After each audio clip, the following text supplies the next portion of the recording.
what I'm going to talk about next is one of the underlying ideas behind Awesomeness Fest and the whole idea of mind hacking, of hacking someone's mind so that you really get to grow. It's called the Theory of Awesomeness. This is a speech that I actually created about in 2009, in October 2009. Some of you who were in Bali have already heard this presentation. You don't have to stay. If you want to go out and enjoy the beach, you totally can. Some of you who were here last year would already have heard 50% of this stuff. I modify things every year. I adapt it, I refine it. So if you want to stay, I would strongly recommend that. Okay, so anyway, if you need to go out and enjoy the beach, if you were here at Bali, it's not a problem, just go on ahead. It's not impolite at all. Let's get started. Now, let's go with the start and how things started out for me. It was 2003. I mentioned a while ago that I was working for a .com, and it grew really massively from 0 to 20 million in 2 years, but I went through the craziest stress of my life. I was living in New York, I had a girlfriend who was living in Europe, and it was crazy stressful. I was literally putting on weight, my health was a complete mess, I wasn't exercising, I wasn't meditating, and I was making decent money, but I was just an employee at that time. That is me 10 years ago. Now, you can see I could barely afford to wear pants. I'm a lot chubbier than I am right now. The chair and the table that I'm working on was actually stuff that I salvaged from the street. I literally went out, a winter stay in New York. My neighbor had tossed out that chair and that table. And it wasn't even like a fancy table, it was a lack from IKEA. Brought that in. I was really, really, really broke. See, what had happened was, I'd taken some time off to go to Europe to get married, marry my girlfriend. When I came back, my boss in New York said, you know, kid, you were gone way too long, I had you replaced. And I said, what? But I came all the way back. And see, I was an American citizen. If I lost that job, I couldn't stay in the US. He said, don't worry, you can keep the visa, but I'm going to cut your salary in half. So now I had a wife who was a European. She couldn't work in New York. I just come back. I now had a family, and my salary had been cut in half. That was how I started. But as we all know, when shit happens, right, it kind of gives you a kick in the butt to do something bigger. So I decided, I can't work for this company anymore, need to start my own thing. Now, I decided to start a little online business selling meditation CDs. It wasn't even my own stuff, it was simply other stuff that I found on the internet. I was doing what we now know as affiliate marketing. That business grew. That business is what became Mindvalley. It's what spawned Awesomeness Fest. But I want you to know that 10 years ago, that business, Mindvalley, was founded in that little apartment in Times Square in New York. That's the Playwrights Tavern. It's on 8th Avenue in New York. That is Times Square. And I don't mean Disneyland Times Square like what it is right now. That was hookers and crack Times Square from 10 years ago. See, before I founded Mindvalley, this great personal development company in that little apartment, that place, 2 years before I moved in, was a Thai massage parlor, which means Mindvalley was actually founded in a former whorehouse. But that's just amongst friends. Now my background, okay? I want you to know, it gets sadder. My background, I was a C+ student. I did study computer engineering at the University of Michigan, great school. Unfortunately, I wasn't as great as most of the other students. My GPA was 2.5, I almost dropped out. When I graduated, the only company that would hire me was a nonprofit in New York, and I was working for below the poverty line. I tried to start a business, I completely failed, lost everything I had, and I was $30,000 in the hole. At that point, I was living in Berkeley, and I was so broke, I couldn't afford an apartment, so I was renting a couch from a college student. And it wasn't even a 3-seater couch, it was a 2-seater couch, so I slept every night with my legs dangling off the edge. The only job I could get, it was April 2001. The bubble in Silicon Valley had just burst. I came to Silicon Valley with big dreams. I thought I was going to start a .com, build it up, get VC money. Nothing happened. April 2001, the bubble burst. 14,000 people were laid off in Silicon Valley. And a lot of those people who were laid off were a hell of a lot smarter and more qualified than I am, so I had no luck at all in getting a job. The only job I could get was a commission-only sales gig. There was a little tech company that was hiring, and they said, hey, listen, we'll hire you, but we aren't going to pay you nothing. You close a deal, a technology deal, you get paid. You don't close a deal, you starve. That's how I started my career. One of the guys I joined that company with, Jamie Schiller, is in the room. Jamie, are you here? We are friends from like 10 years ago. That's Jamie. We both joined this company together. I proceeded to then work for that company and did well until I got married, came back and got demoted and had my salary cut in half. Then I tried to start a business, ended up 30 grand in the hole, and that's kind of how things started out for me. But wait, it gets worse. This was shortly after September 11. Somehow, I ended up on a terrorism watch list. I don't know how that happened. Maybe it's because I'm brown and unshaven. But technically, what happened was I was put on a watch list called special registration, which means that I could only leave and enter the US through certain airports. Now, that was fine. I couldn't go through certain airports, so my trips were always longer than normal. When I arrived, I had to be escorted to a private room for an interrogation and an interview. And so it always took me like 3 hours to come out of an airport. Sometimes my bags would go missing in that process. But the worst part was this.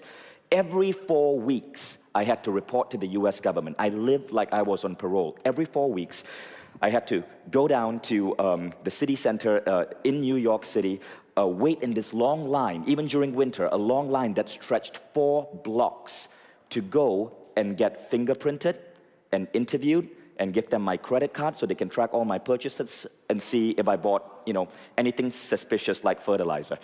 So I remember I was standing in this long line. It was cold. It was approaching winter. It was cold. It was a long line. The guy in front of me was some North Korean organ smuggler. The guy behind me was some shady-looking dude from Iran. They were nice folks, though, but, I felt I didn't really belong there. And as the line got shorter and shorter, and I came closer and closer and closer to that immigration official, I did everything I could to be and act American. I wore my Michigan college t-shirt. I had a baseball cap, and I would time it. So just when the North Korean's turn was about to end, so it was my turn, I would turn to the Iranian behind me, put my baseball cap backwards and go, yo, this is whack, dude. It didn't work. I was on that list for 5 years, and that's when I decided I had to leave America. So I wanted to settle in the US. I wanted to start Mindvalley in the US. We couldn't because of the paranoia that happened after September 11. As a result, I moved back to Malaysia. Now, again, I do believe bad things happen for good reasons. And I'm glad it happened because we ended up starting Mindvalley in there. But I want you to know that it wasn't an easy ride, and I started down from crazy debts. I'm sharing this with you not because I want you to think I was some sort of loser, but because I know many of you have probably been there. You've been beaten down. You've been in shitty situations, and I want to know that when things click, massive, rapid transformation happens. Now, 5 years later, Mindvalley was fully formed in Malaysia. Things were going okay. Today, though, let's step forward 10 years. As I said, we're celebrating our 10th birthday on November 22nd. Today, we have a beautiful company. We have tons of amazing products. We are highly profitable. I have an amazing team that comes from all around the world. Over 100 people now work in our office in Kuala Lumpur, 130 if you count our offices all around the world. And we have an office that, according to Inc. magazine, was one of the top 10 coolest workplaces in the world in 2012. We have our own auditorium in the city of Kuala Lumpur, which we give free to NGOs in Kuala Lumpur which are sharing entrepreneurship. I have you guys at Awesomeness Fest, whom I get to hang out with every single year. I get to share the stage with inspiring people like Lisa Nichols. My wife and I get to take beautiful vacations. And I have, as of 10 days ago, 2 kids. Hayden is 6, and Eve is 10 days old. I just got that photo today, actually, from my wife, who's in Europe. A photographer friend of ours took it. So I feel really blessed right now. But 10 years ago, my life was an absolute mess. 10 years ago, that was who I was. And if any of you were on a terrorism watch list and had to salvage used furniture from the streets and had a boss who cut your salary in half, I can totally relate. So the fact is, how did I bounce back so fast, right? One of the things about me is I'm a really analytical person. Maybe it's my computer engineering training. I like to analyze, to tear apart, to put pieces together, try to figure out what makes things work the way they work. And so I tried to figure out what was it that I went through in life that caused that shift. I think I got it, and I think I understand it, and I think it's replicable, and it's a model that anyone can learn. I call it the Theory of Awesomeness, and it starts with a simple observation. It has to do with Starbucks, coffee, and Subway sandwiches. See, my first year starting my business, right? I started Mindvalley for about $700, and it took me about $700 before we made our first profit. That first profit was a grand total of $4.50 a day. And I remember how psyched I was about that. I remember going out to the bars with my friends in New York and going, dude, I have got this crazy online business. I make $4.50 a day. That's a free grande Starbucks mochaccino. I was proud of that. And that continued for about a month. In month 4, the business grew. Now, I was making $5.50 a day. You guys get what that means? That means I'm now upgraded to a venti with whipped cream and hazelnut syrup. That was epic. But it continued growing. By month 7, I was making $12 a day. Now, I could get my Starbucks coffee and a Subway sandwich. And I was happy, I was ecstatic. My life was wonderful. I would come back from my day job and spend 1 to 2 hours every night building up this little online business and seeing just how much free junk breakfast food I could score for about a year. But then one day, it got so big, I found out I could quit my day job. I remember that day. I realized that I'd made $20,000 in profit in my first year running this little business called Mindvalley. And so I called my boss and I said, I'm gonna quit. I'm gonna figure out how I wanna be an entrepreneur. And I think I have enough right now to make a safe leap. And I did that. And Mindvalley was born. Now, we moved back to Malaysia at that point. That's me, my wife, and some of our early team. That's working from it looks nice, but really it was a decently furnished room in the back area of a really grungy warehouse in a downtrodden neighborhood in Kuala Lumpur. But that's how we started. And the thing is, things didn't go well. The first year was wonderful. The Starbucks and Subway years, absolutely amazing. The business was like a game. Every single day I was trying to see how much food I could score. But in year 2, 3, 4, and 5, oh my God, the stress started really grinding into me. All of a sudden I had to worry about office space and rent and salaries and taxes and growth and business plans and all these other things. And work stopped being fun. And as a result, Mindvalley was growing like this, and then it just started kind of stagnating. We went through 4 years of struggle, year 2 to year 5, 4 years of struggle, until that month I mentioned earlier, May 2008, when I calculated we'd done $250,000 in revenue, but were making a loss of $15,000. And I knew that if something didn't change, within a few months we were going to have to fold. What I didn't tell you is that in May 2008, I'd had my business for 5 years. But guess what? I was poorer than I was when I started. I was earning a salary, so as a business entrepreneur, I was paying myself a salary, but it was less than what I was making in New York 5 years before. I was still ridiculously in debt. My business partner at that time had a Stanford MBA, and he was in debt. He still had to pay his college loans. We were not making money. A lot of people think if you're an entrepreneur, you're making money. Not true. You can be an entrepreneur and you can be flat broke and making less than decently paid employees. That's where we were in year 5. If Mindvalley had folded then, I'd actually wasted 5 years of my life building up absolutely nothing and been poorer than if I'd never started. That was how bad it was. That was what caused me to dive into self-exploration and personal growth and try to figure out what was this shit going on in my head that was slowing things down so much. I poured it myself into books. I studied with many amazing mentors, Neil Donald Walsh, Esther Hicks, Bob Proctor, Tony Robbins, Harv Eker. Make some sounds if you guys have studied these legends. Pretty awesome guys. And that's when things started clicking. I started to realize that the fundamental attribute of being a successful entrepreneur had nothing to do with the right marketing or strategy or business plans. It all had to do with your models of the world, your belief systems. In April 2008, I wrote this. That's the actual piece of paper I photographed. So remember, I was losing money, May, April, and I wrote this in a piece of paper. By June 2008, Mindvalley does 300K in sales. I knew that that was the magic number. If we could hit that, we could be profitable, wouldn't have to lay off any staff. It didn't happen in June. But in July 2008, it happened. We surpassed that magic number, 300K. But then things got crazy. It started accelerating. By December, as I invested more in my personal growth, the company started to grow. It was really weird. It was as if the company and me were inextricably linked. And as I grew, the business grew. In 8 months, we grew 400%, from $250,000 a month to $1 million a month.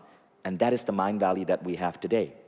It only took 8 months. The point I'm trying to make is not that I was some sort of like entrepreneurial genius. The point I'm trying to make is that I freaking failed for 5 years until something shifted. And when that shift happened, everything changed.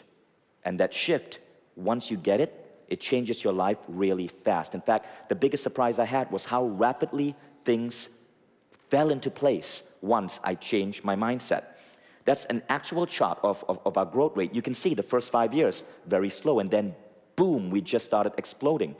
And in fact, we went from $700 of my own money, which I used to start the business, to 20 million in revenue and a valuation of over 40 million in the last 10 years with no investors or VCs or angel money. We took $700, we turned it into 40 million. That's over 65,000 times ROI in 10 years. And to this day, I still own 100% of the company because when that shift happens, it happened in a dramatic scale. Question is, what changed? What was it? And as I said earlier, I really believe this shift is replicable, and that's what I'd like to share with you guys. So here's the theory I had, right? And again, this is just a theory. As I said, with all belief systems, with all models, you don't have to accept them. You choose and decide, is this going to serve you? If you believe this model that I'm about to share serves you, by all means, accept it. Take it into your own life. If you think it's absolute bollocks, you're free to discard it.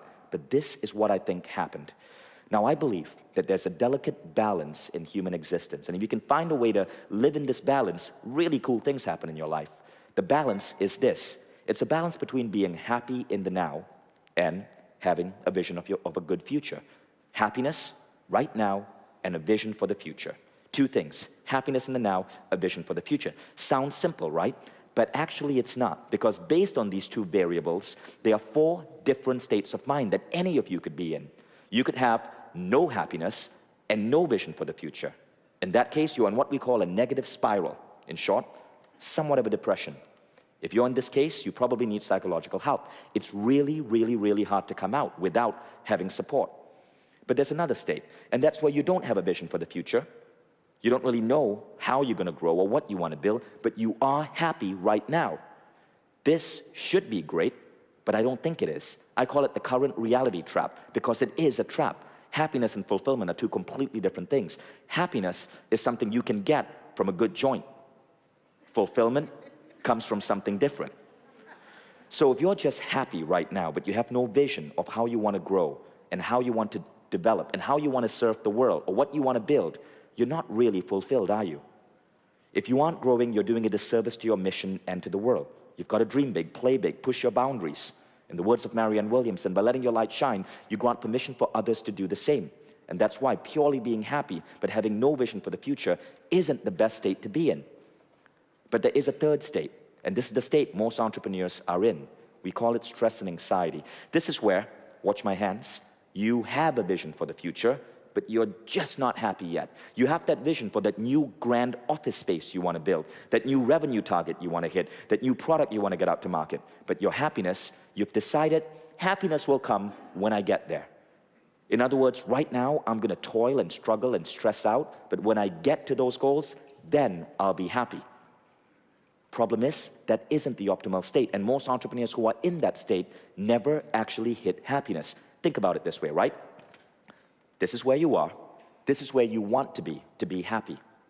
But if you're like any entrepreneur, as soon as you get there, what happens? You extend that line. There's another vision of your future that you need to get to be happy. So happiness becomes this elusive thing that is always ahead of you and never with you right now. Then there's the final state, which is what we call the state of flow. Now, I'm not using the word flow the way Mihaly Csikszentmihalyi uses the word flow, which means engagement. I'm using it to describe something else. And I'll tell you how I describe this state. The state of flow is when you have a vision pulling you forward, but you're happy right now. In other words, your happiness and your vision are completely separate. Your happiness is not tied to your vision. Your happiness comes from the journey, not the destination. I define the flow state like this: a mental state of mind in which you are pulled forward by big goals, yet happy where you are now. It creates a feeling of growth, a feeling of being lucky. The weirdest thing about the flow state is that when you are in this state, it almost feels as if the universe has your back. It kind of feels like there's this wind blowing you and you seem to move in the right direction, that everything you touch seems to turn to gold, that the right coincidences, synchronicities, opportunities fall on your lap, that even if you do have downtime, you bounce back really quickly. It almost feels as if you can bend reality. It feels as if you have conscious control of luck. Can anyone relate to this? Have you ever felt like that? Isn't it funny that it's almost 80% of the room that would raise their hand? Because you know what I'm talking about. Now, I'd like to be very scientific, but the fact is there is this state that we often fall into, and whether it's mythical or it's real, doesn't matter. I believe that if you believe that this state exists, you're more likely to want yourself to be there and more likely to reap the benefits. Now, this doesn't mean that I'm always in the flow state. All of us are going to have our ups and our downs, our ups and our downs, our ups and our downs. The goal, though, is to expand the amount of time you're having an up and to reduce the amount of time you're having a down. So you expand the ups, you reduce the downs. So you're more up, and when you go down, you bounce back really quickly. So based on this model, you can exist in any of these 4 places: current, reality, trap, depression, stress, flow. Where do you want to be? Let me ask it again. Where do you want to be? Okay, here's a very important paradox, though, which holds many of us back from flow. It comes from a book called Quantum Success. You must have goals, but your happiness cannot be tied to your goals. You must be happy before you attain them. So how do you untangle happiness from goals? The beautiful thing, though, is that there's a ton of research that shows that this is truly possible. But before we get there, let's talk about a few hyper-successful people who I believe existed in this state. There's Steve Jobs. If you read the book Jobs by Walter Isaacson, it's really interesting because in that book, they mention the word bending reality 3 times in reference to Steve Jobs. Steve Jobs, as you know, had a rather strong interest in mysticism. He spent some time in India, he meditated. He believed in experiential wisdom, or prana, the art of using intuition rather than simply always being purely logical. This is another quote which I really like. I go into every situation expecting to win. Thinking like this often turns into a self-fulfilling prophecy. Does this sound like a man who is in flow? I go into every situation expecting to win. Thinking like this often turns into a self-fulfilling prophecy. That was Sam Walton. Before Apple became the most highly valued company in the world, Walmart had attained that goal in the 1980s, thanks to Sam Walton and his wisdom. Then there was this poem that was written about 100 years ago. I was early taught to work as well as play. My life has been one long happy holiday, full of work, full of play. I dropped the worry on the way, and God was good to me every day. That was written by John D. Rockefeller of Standard Oil 100 years ago when he was 86. Again, if you look at the words in that poem, really sounds like John D. Rockefeller believed in this idea of being in flow. He was one of the most ambitious men who ever lived, but he said, I dropped the worry along the way. Then, of course, there's Richard Branson, whom I think is perpetually in flow. So me and a few other entrepreneurs, some of whom are in this room, were in Necker Island about sometime in 2009. And we got to actually interview Branson and ask him a couple of questions. One of the questions we asked him is, how do you stay productive? You have 300 different companies. How do you stay productive? And he goes, you know, I don't really use any productivity tools. I just make lots of lists. Every morning when I wake up, I make a list of the things I have to do. This is one of Branson's actual lists from his book, and you will see, it's not small stuff. It's not pick up milk on the way home from work today. It's ring Steve Fosse. It's start an airline. He wrote the word Nigeria, probably starting a business there. It's really epic stuff. In short, it's a list of visions, of goals. Now, we also remember that we asked Branson, what do you do when you're sad? Surely your life isn't always happy, and this is what he said. I can't remember the bad times. I only remember the good things that happen in my life. He's a guy who always had big visions, but what is always happy. I remember one particular situation where a whole group of us was sitting at a dinner table, and Branson came and joined us, and as soon as Branson came and joined that dinner table, all these other entrepreneurs started bombarding him with boring business questions. So Branson, what do you do in this situation? Branson, I'm thinking about getting investment in this. What do you think I should do? And Branson simply dismissed all of them. He got on the table. He gently moved plates out of the way with his foot. Then he grabbed my wife by her hand, pulled her on the table, and started dancing with her. And that's the kind of guy that he is, always in flow, always happiness. I love that about him. So we've talked about the theory, right? And we've seen that a lot of successful entrepreneurs seem to abide by this theory. Big goals, but happiness in the now. But how do we take the theory and put it into practice?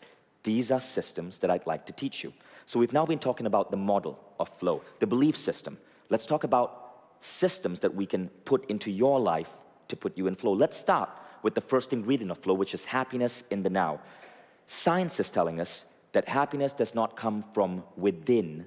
That happiness does not come from outside us, it comes from within us. And happiness is actually something that's easily malleable, it's easily adjustable once you learn the right ways. I wish we were teaching these to our kids in school. There would be so many less cases of depression and hardship in the world. Schools haven't caught up yet. But here's a couple of things that we know really, really, really boost happiness. But before that, before I go there, why happiness, right? Here's some scientific evidence that talks about happiness and how it changes the way we function and work. Doctors who are happy make 19% better diagnosis. And you know, the scientists who did this study, it was described in Sean Akers' book, The Happiness Advantage. You know how they made the doctors happy? They gave the doctors a lollipop before the doctors went in to see the patient.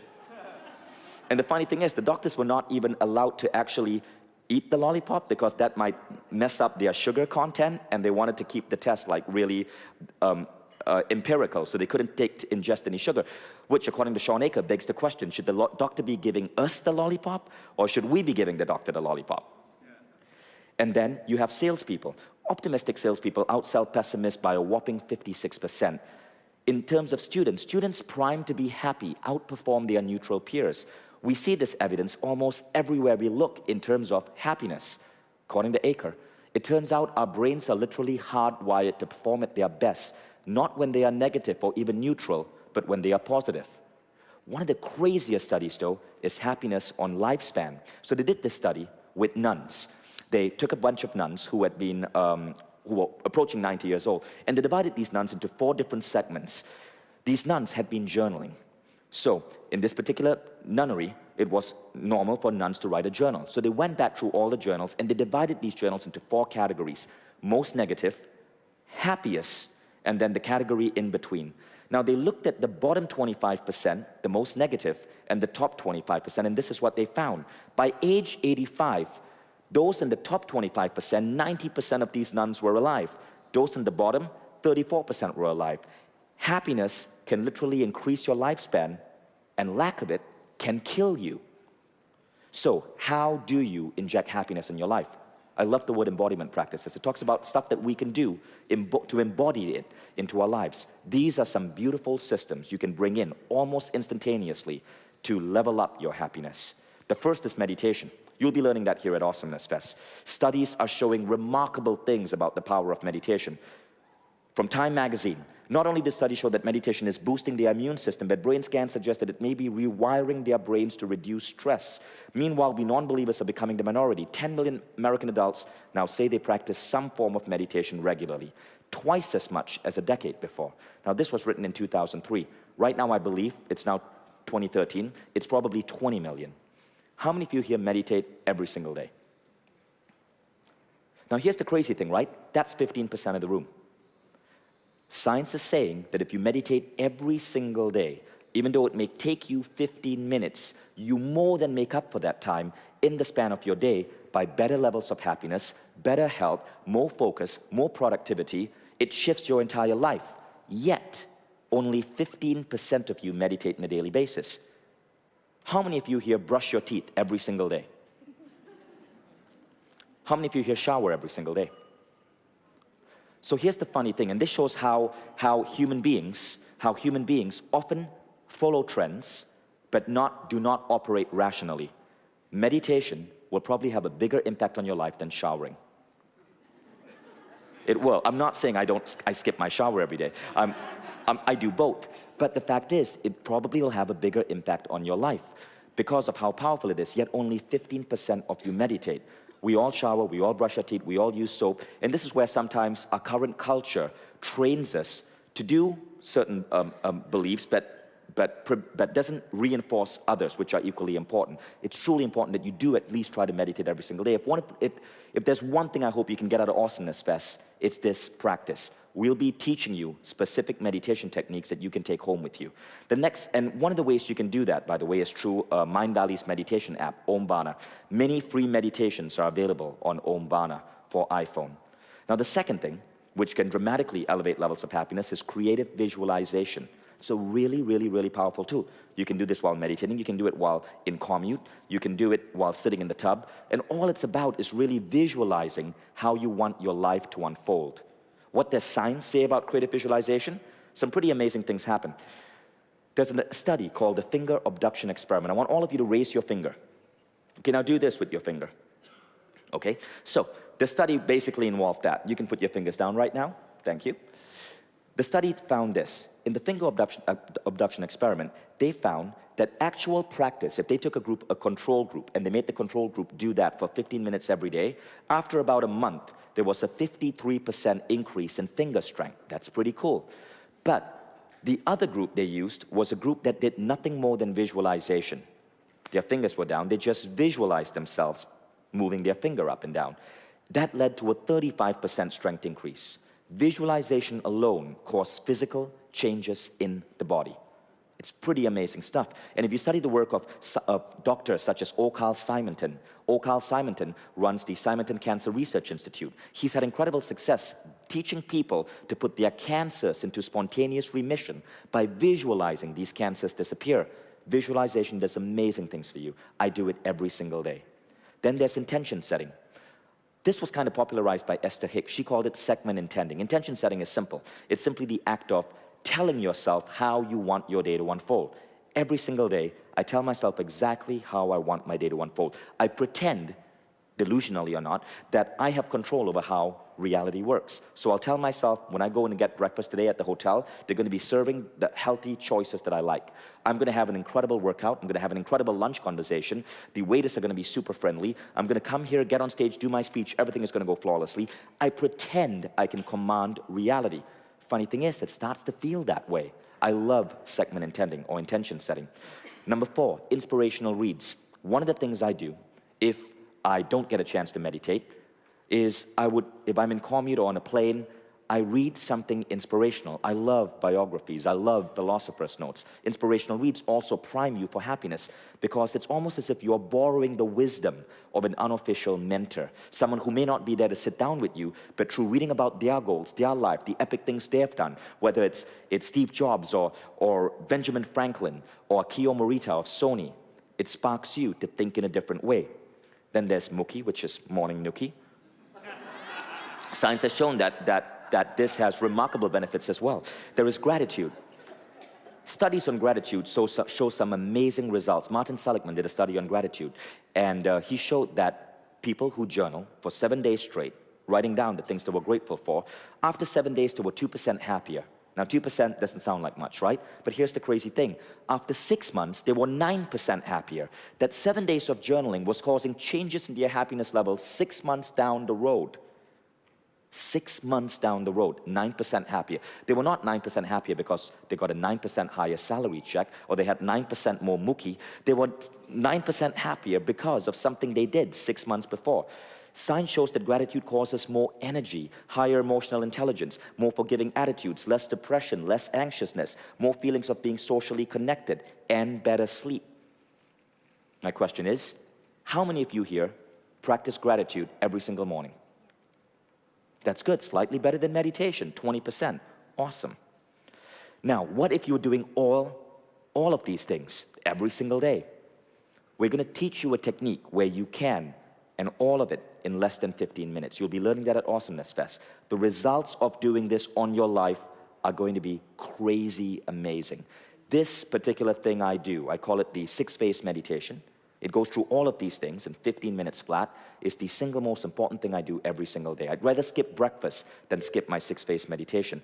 The act of doing this every single day is what we call blisscipline, the discipline of bliss. The most important discipline, I believe, is the discipline of making sure that you can put yourself in a happy state every single day. Because what else could be more important than being happy and being able to know that you can consciously control your happiness. Are you guys with me? Yes. Paulo Coelho. Any Paulo Coelho fans here? Make some noise. Paulo Coelho said this: there's one great truth on this planet. Whoever you are, whatever it is that you do, when you really want something, it's because the desire originated in the soul of the universe. The soul of the world is nourished by people's happiness. When you want something, all the universe conspires in helping you to achieve it. Beautiful quote, isn't it? But let's try reading that quote backwards. Look at the last line. When you want something, all the universe conspires in helping you achieve it. We get that. But the line before that, the soul of the world is nourished by people's happiness. Nourish the world with your happiness, and then watch it conspire, helping you get what you truly seek. So we've talked about happiness.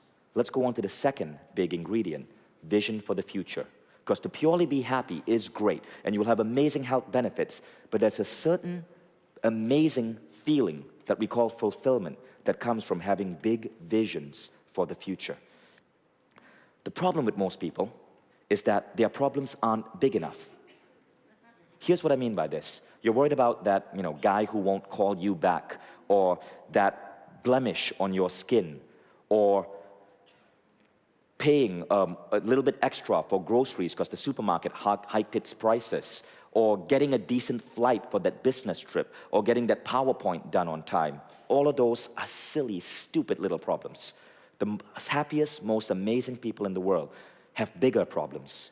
They're worried about cleaning up ocean oil spills, or saving endangered animals, or building an orphanage, or teaching a group of kids in a school so that these kids can grow up to be truly amazing individuals, or writing a book, or creating a successful company. Those are the problems you want to have. And when you find that you pick bigger problems, the little shit doesn't really bug you anymore. And you create more resiliency, more bounce back. Perhaps the guy I know who demonstrates this most is Elon Musk. That's a couple of us from the X Prize Foundation. We are visiting SpaceX, where Elon Musk is based. Elon, as you know, runs a number of different companies. That's him. So we were in that group. A lot of A-festers were in there as well.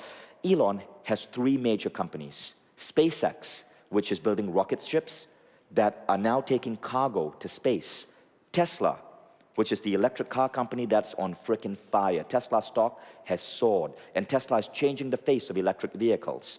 And then SolarCity, the most successful solar panel installation company in America. So we were at this event, and we got to ask Elon questions. So I asked Elon this question. I said, Elon, if we could take you and put you in a test tube and boil you and distill you into your pure essence, what makes you Elon Musk? And after he laughed at the fact that I just talked about boiling him alive, he said, so, and I'm going to paraphrase this, right? This is what Elon told us. He said, so when I was a kid, I'd moved from South Africa to the US, and he was an engineer. And so he decided he wanted to go work for one of the hottest companies in Silicon Valley at that time. He went straight to Silicon Valley because he felt that was where all the energy was. That company was Netscape. So he went to Netscape with his resume in hand. He sat in the reception area, and he waited for someone to come up to him and say, would you like to interview? But again, Elon was slightly shy. He was an engineer. He didn't have the best people skills. And after waiting there for hours, not a single person came up to him and said, would you like to interview? So he sat there, he got frustrated, and then he said, fuck it, I'm just going to start my own company. And he went on and he started a company. He started a little company that brought the Yellow Pages online. And he and his brothers proceeded to sell this to major American newspapers. They ended up selling it for a lot of money. Elon pocketed close to $20 million from the sale of that business. He went on to start his second business, PayPal, which all of you have probably heard of. When PayPal was finally sold to eBay, he pocketed $200 million. Now, he was in his late 20s or early 30s at that time, and he said, at that point, I could have just decided to retire somewhere on a pretty big island, but I wanted to do something bigger. So I decided, wouldn't it be cool if mankind could be an interplanetary species? Now, you got to be kind of a crazy person to pick a problem that big, right? But that was the big problem Elon picked. He could have retired to an island. He could have had all the cars and women and luxury he wanted. He decided, screw that, I want to solve a really major problem. How can I make mankind an interplanetary species? How can we put man on Mars? And so he proceeded to get on the website for NASA to research everything he could about the red planet. And he said there was nothing there. So Elon told me, he said, at first I thought the website was just not updated. But then I realized it wasn't the website. NASA hadn't been updated. There had been no progress on the space program since Apollo. So he decided, well, if NASA can't do it, I'm going to do it. So he had $200 million in the bank, and he decided he was going to start his own rocket ship company. Now, while starting SpaceX, he decided there's another massive problem that humanity is facing right now, and that's our reliance on fossil fuels. And yes, people say global warming isn't real, but that's bullshit. It's real, we got to do something about it. So he said, if Detroit isn't going to do something about it, I will have to start an electric car company. So he decided to also simultaneously, while building rocket ships so that he could eventually take men to Mars, he was going to solve our dependency on fossil fuel by creating the world's first successful electric car and doing it in Silicon Valley and not Detroit, because he felt the automakers in Detroit had failed to do it before and they were not vested in it. But he didn't stop there. His cousins came up to him and said, Elon, you know, we want to save the world, right? We want to make people less dependent on fuels. What if we could tap into the power of the sun? Maybe we could start a really successful solar panel installation company. So the third company he started was Solar City. He became the chairman of Solar City. So simultaneously now he had a rocket ship company, he had an electric car, and he had a solar panel company. And everyone thought he was crazy. Even some of his biggest supporters in Silicon Valley refused to invest in those businesses. Here was a guy doing all three things simultaneously, trying to change the world. But the crazy thing is, when you dream big, your problem becomes small. And problems he did have, and the problems were massive. So with SpaceX, he built his first rocket. And he put in a ton of money to build that first rocket. Guess what? It was launch time. The rocket shot up to space, and it exploded before it could get out of the atmosphere. But he still had some money left, so he redesigned the rocket. They launched rocket number 2. Shot up to space, boom, exploded again. Then there was rocket number 3. This time, he was lucky. He got someone to invest in it and pay him to put a satellite on the top of that rocket. That's a pretty major deal, to get that money to launch that satellite to space. The rocket went up and promptly exploded. Now he was down to his final 20 million, and it wasn't just exploding rockets. Tesla Motors, he had hired an amazing designer to come and design the new Tesla car. That designer stole the design and launched a competing car company. And then the CEO of Tesla, at that point, he had some major issues with the CEO. He had to discard the CEO. The CEO sued him. Then Elon had 5 kids with his wife. They went into a divorce. He had to pay millions of dollars to his ex-wife and be the father of 5 children. And Solar City wasn't doing very good either. Elon said that there was this one day in December 2008 where he felt everything was collapsing. He did not have enough money to pay rent, and he had to borrow money for rent. It was December 2008. There was one bet left, the Ford rocket. He persuaded a couple of investors to invest in the rocket. He took the last dollars he had, put it into SpaceX, and they had one more bet with that final rocket. If this rocket failed, Elon would fail. There would be no SpaceX. There would be no electric car. Solar panel installations would not be at the level they are right now. That rocket succeeded, and it went up to space, and it delivered that payload. And within a few months, NASA signed a contract worth over $1 billion with SpaceX. In 2009, NASA decommissioned the space shuttle. Today, Elon Musk and SpaceX sends America's payloads to space. It wasn't just SpaceX. Tesla Motors took off like wildfire. Today, Elon Musk and Tesla Motors makes electric car batteries, not just for Tesla, but for Daimler Chrysler and other aspiring automotive companies who want to go in that direction. And third, Solar City grew and grew and grew. And now it's the biggest installation of solar panels in America. One man decided that the world had too many massive problems, and he was going to gamble everything so that we could be an interplanetary species. We could end our dependency on fossil fuel, and we could embrace solar power because it's good for the earth. And he pulled it off. When you dream big, your problems become small. Think about the stress and the challenges that he went through. The divorce, custody of 5 kids, having all this success and selling PayPal for $200 million, then being reduced to have to borrow money for rent. But again, when you dream big, your problems become small. And if there's one thing I can leave you with, it's this. realism is just a socially acceptable form of pessimism. We all owe it to ourselves to dream big. And when you do, you start to find, if you can put yourself in that flow state, those crazy big dreams often start coming true because of this bizarre shift in your reality where it seems as if the universe is watching over you and the universe has your back. Now, there is a contradiction here, right? Science says this: good goals are realistic, meaningful, and possible in the near future. Realistic, meaningful, and possible in the near future. This is when people tend to have the best success of attaining goals. But there's a problem with this. I have an issue with the word realistic. I believe that there was a flaw in this study. Now again, this is my personal belief. The flaw in the study was this: the scientists are suggesting the goals are realistic because they've forgotten that other ingredient, and that is happiness and in the flow. If you can untangle your happiness from your goals do not have to be realistic. The people who were setting realistic goals were people who had gotten that idea mixed up. They had to set realistic goals because their happiness was not yet untangled. Their happiness was tied to that goals. So if they knew they were going to attain it because it was realistic, they would stay happy, they would be in flow. But if you can learn to discard, to untangle it, to be happy now through the embodiment practices we just show you, you can go crazy big and trust that the right answers, synchronicities, inspiration, ideas will come to get you there because you are in that state of flow. So don't be realistic. Screw this study. Now, what is a framework for balanced goals? Here's what I'd like to share.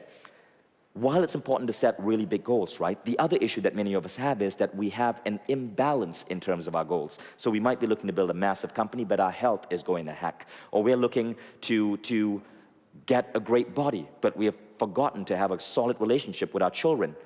One of the guys I know with the best balance in life is this man, John Butcher. Now, take a look at that picture of John Butcher. How old would you guess he is?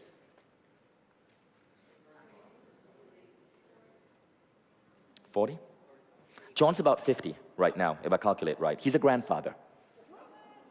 He's a grandfather. He's about 50. He was telling me he has a six-pack. He dresses really well. Once a week, he runs 10 miles just to keep in shape. He lives a beautiful life. I've visited Bill Gates' home and Brandon's home, his home, and Branson's home. His home is way better. And the other cool thing he does is he just doesn't believe in living life the way we're trained to live life. For example, 3 months every year, he plucks out his entire family, grandkids and all, and moves to a foreign country and just lives there for 3 months. He said he believes his kids can learn more from the bazaars of Egypt than they can from the regular schooling system. That's how John lives. But what truly makes John successful? And he's got amazing children, an amazing marriage, an amazing home, an amazing business. His business is Precious Moments. You know, they make those little porcelain dolls. They do about 600 million a year, so it's a massive business. But John's side project is Lifebook. See, his friends would ask him, how is it that you're so successful, John? And he would show them this leather-bound journal he had, which he filled with beautiful pictures, quotes, and ideas on the kind of life he wanted to build. And he didn't just stop at business or health or relationship. He went deep. He went into 12 different areas. I want you to take out a pen or an iPhone if you don't have a pen and take these down. These are the 12 areas of balance. If you can think about your life in these 12 areas, this is when you truly start living beautiful lives like John Butcher. And you don't leave gaps. You don't end up the guy with the $1 billion, but whose body is completely frail. So, the first area is health and fitness. If you're thinking about goals for health and fitness, what you want to think about is, how many push-ups do you want to be able to do when you're 50? Do you want a six-pack? What type of waist size do you want? How far do you want to be able to run? Then there's your intellectual life. A lot of people forget this. How many books do you want to read every single month? What new languages do you want to pick up? What new skills do you want to have? How do you want to grow yourself and your skills professionally? Then there's your emotional life, another area that many people forget. How do you deal with stress, with anger? How do you maintain happiness in the now? What embodiment practices do you live with? Then there's your character. What are your values? What do you believe in? What type of person do you want to be? Do you want to be the kind of person that people know always stand by your word? There's your spiritual life. How often do you meditate? How often do you go to church or synagogue or temple or mosque? There's your love relationships. Who do you want to wake up with every morning? What does that relationship look like? What do you do together?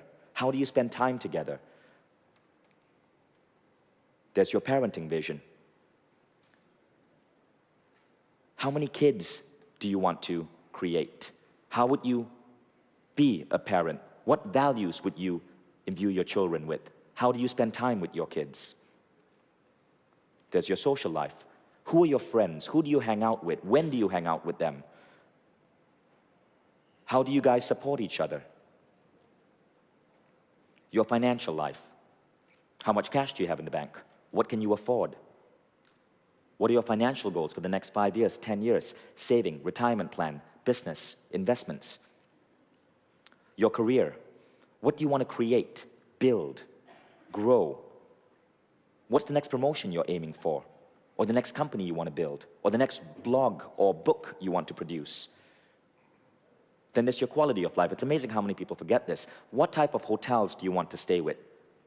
How often can you travel business class? What would your house look like? What does your apartment and your office look like? How do you dress? How often can you take Paradise Beach vacations? How many times a year do you want to attend Awesomeness Fest? Then there's your life vision. On the day you die, what would people say about you? What mark do you want to leave on the world? So those are 12 areas. Now, if you can think of your goals in those 12 areas, you really start going deep. And this is when you truly become a well-balanced individual. The problem isn't just setting big goals. The problem is setting the right big goals in the right areas so that you don't leave anything out. I love this matrix of these 12 areas because of how holistic it is. But John goes a little bit deeper. So if you're doing Lifebook, right, or if you're just writing this down, it's not just about the vision of what you want in these 12 areas. John also teaches certain things. Now, for each of these areas, we're going to pick financial just as an example, okay? Reformatting your money beliefs. The first thing is he has you write down your premise behind your financial life. What are your premise is your beliefs, or as we use the word here at Awesomeness Fest, your models of reality. What are your models of reality around money? Do you believe that money is the root of all evil, or that money is an incredible force for good? Do you believe that you are entitled to all the money you want? Do you believe that money is even important or not? When you, after beliefs, you go on to your vision for money.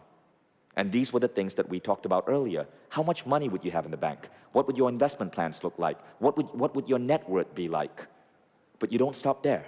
Then you go on to your action items. What are you going to do now to make that vision of money come true to you? How much are you going to start saving every single day? What new passive streams of income are you going to create? So your premise, your vision, your strategy, what you're going to do, and then finally, your purpose. Why is money important to you? What do you plan on doing with this money? So for each of these 12 areas, you go deep and you ask yourself, what are my beliefs on this? What do I want to create?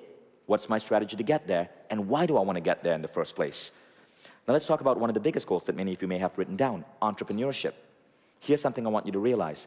Entrepreneurship is not a goal. It's too vague, it's too fluffy to be a goal. Entrepreneurship is the side effect of having the right goals. Nowhere on my list did I ever say, I want to be an entrepreneur, because what exactly does that mean?